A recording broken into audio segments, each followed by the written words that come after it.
आज़ाद जम्मू कश्मीर में सियासी दर्जा हरारत उरूज पर।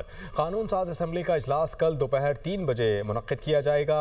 इजलास में नए कायदे ऐवान का अमल जो है वो इंतखाब किया जाएगा। पाकिस्तान पीपल्स पार्टी ने वज़ीर आज़म अनवारुल हक के खिलाफ तहरीक अदम एतमाद जमा करवा रखी है। इस पर मज़ीद बात करने के लिए मुजफ्फराबाद से इकबाल मीर हमें ज्वाइन करेंगे। इकबाल, कल ये इजलास मुनक्किद होना है, आपके पास क्या खबर आ रही है इस इजलास से मुताल्लिक? जी, आज़ाद जम्मू कश्मीर में सियासी सूरत हाल इंतहाई दिलचस्प हो चुकी है।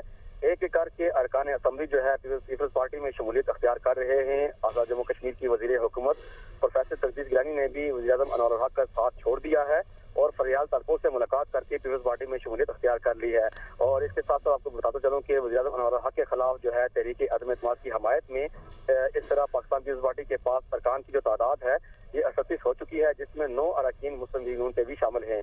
आज़ाद जम्मू कश्मीर कानून असम्बली में मुस्लिम कॉन्फ्रेंस और जम्मू कश्मीर पीपल्स पार्टी के पास एक नशिस्त मौजूद है, जबकि तहरीक इंसाफ के पास 5, जबकि अनवारुल हक के साथ अब भी 7 अरकान मौजूद हैं। जरा के मुताबिक इनमें से भी मजीद अरकान असम्बली पीपल्स पार्टी के नामजद वज़ीर आज़म की हमायत कर सकते हैं। और आज़ाद जम्मू कश्मीर कानून असम्बली का जो इजलास है कि ये कल 3 बजे होगा, जिसमें नए कायदे ऐवान का इंतखाब अमल में लाया जाएगा। कल नए कायदे ऐवान का जो इंतखाब है वो अमल में लाया जाएगा। आज़ाद जम्मू कश्मीर असम्बली में मोहम्मद इकबाल मीर मुजफ्फराबाद से आप हमें अपडेट कर रहे थे, बहुत शुक्रिया।